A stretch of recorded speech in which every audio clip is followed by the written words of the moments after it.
بیا هم سلامونه. د سې شنبې موضوع د څنګه خپل رواني حالت یا ناروغي ښه کړو. بیا هم د ویډیو عنوان هم دا دی، څنګه خپل رواني حالت جوړ کړو. په 5 ټکو کې ډېر لنډ تاسو ته وایم. لومړی، ما په تېر ویډیو کې تاسو ته ویلي وه چې وژاړئ. کله چې ژړا درله، هر څوک چې یاست، که نارینه یې، که سپین ږیری یې، که ځوان یې، که ښځه یې، که سپین سر یې، که خواښ یې، که مور یې، که په هر موقف کې چې ژړا درله، هدیکل ورسه یو دروازه په ځان وتړه، یو ځای پټ د ځان سره وژاړه. زموږ نارینه اکثره دا مشکل لري، وایي نارینه نه ژاړي. دوی نه ژاړي او بیا د مشکلاتو سره مخ شي. نو ښه لار دا ده خپل د حالت د سمولو دپاره چې په هر ځای کې یاست وژاړئ، حتی که په زور یې، که هر رقم یې، خپله خفګان ښکاره کړئ. دوهمه خبره، وخاندئ. هر انسان په زړه کې یو کوچنی زړه لري، نه؟ بعضې انسانان به مو لیدلي وایي زه د دوندې کال وسولم، بله ورځ کوچنۍ نجلۍ وم. هر انسان په زړه کې یو کوچنی زړه لري او هر انسان د ځان سره یو کوچنی خپل کوچنیوالی لري. موږ خندا ته ضرورت لرو. بعض کسان یې جدي ځای نیسي. زه نه خاندم. نه خندا جدیت د نفوذ کولو هیڅ وخت لامل نه دی. بعض کسان فکر کوي که زه ونه خاندم نو زه پر خلکو نفوذ لرم، زه غوسه ناکه سړی یم، ما څخه خلک بیریږي. نه، ته خسته کوونکی یې. کوشش وکړئ وخاندئ او خندا په داسې سطح نه مه کوئ چې ها ها ها ها ها بلا خاندئ. خلک به وایي دا خپل خندا نشي کنټرولولی. په میانه حالت کې کله چې تنها یاست، بعضې وخت ځان ته ښه خاطرې در په یادوئ او خاندئ. خندا د انسان روح تازه کوي. دوهمه موضوع، د یادداشت کتابچه ولرئ. خپل احساسات ولیکئ، بیا یې کله کله مطالعه کوئ. د یادداشت په کتابچه کې خپل یادداشتونه ولیکئ، خو یو شی په یاد ولرئ، باید جورنال ولرئ. جورنال چې شته وایي باید هره ورځ تاسو ځینې سوالو ته جواب ورکړئ. د ویډیو په پای کې زه به دا کتابچه راواخلم. دا زما د جورنال کتابچه ده. ښه، زه لرم زما د جورنال د کتابچه سوالونه به بیا زه تاسو ته ووایم. درېیمه موضوع ده، د خوشحالۍ حرکات وکړئ. اتڼ وکړئ.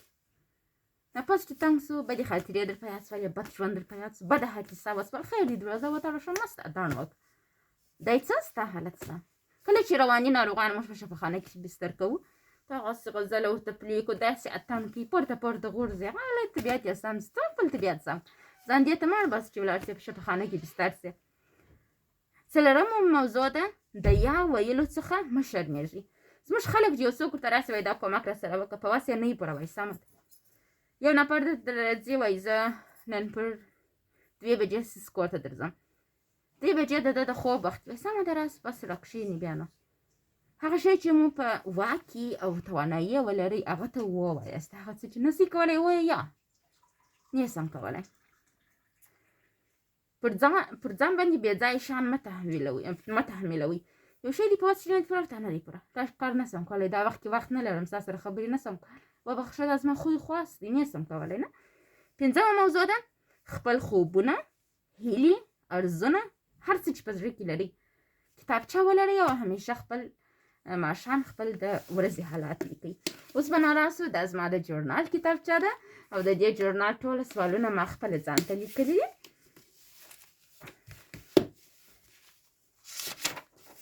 دا زما جورنال سوالونه دي. ښه، زه نه پوهېږم چې تاسو بیا وویلی سئ که یا. دا زما جورنال دی. زما په جورنال کې تقریبا 12 سواله دي. د ورځني جورنال سوالونه. اول، زه نیټه لیکم. دوهم، نن څنګه احساس لرې. درېیم، آیا نن ما د پیسو مصرف مخه نیولې ده. زه یو بد عادت لرم، پیسې ډېرې مصرفوم. نو خپل په جورنال کې ځان ته لیکلي دي چې آیا نن ما د پیسو د مصرف مخه نیولې ده.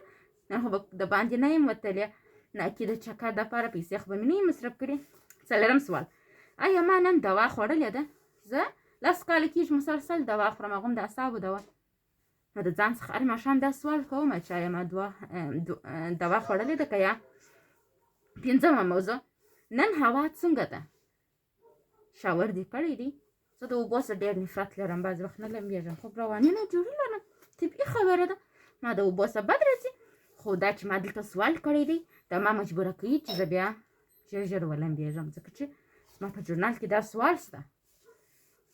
6مه موضوع، نن د څه په خاطر منندویه یې. د چیش په خاطر مننه کوې نن.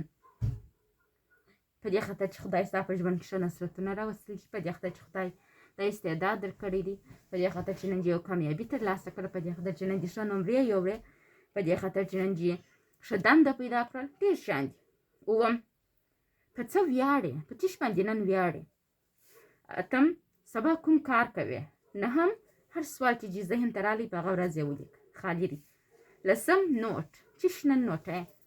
11، د صحت لپاره دې نن څه کړي دي. د صحت لپاره مې مثلا نن دا کړي دي، نن یو ځای ډېره غوسه راغله، نږدې و چې پر ما باندې د پینیک اټاک راغلی وای. ما د پینیک د اټاک د مخنیوي دپاره خپل لاسونه کښېښول، سر مې کښېښوی، سترګې مې پټې کړې، کوشش مې وکړئ غټه غټه ساه واخلم تر څو وکولی سم هغه د حملې مخنیوی وکړم.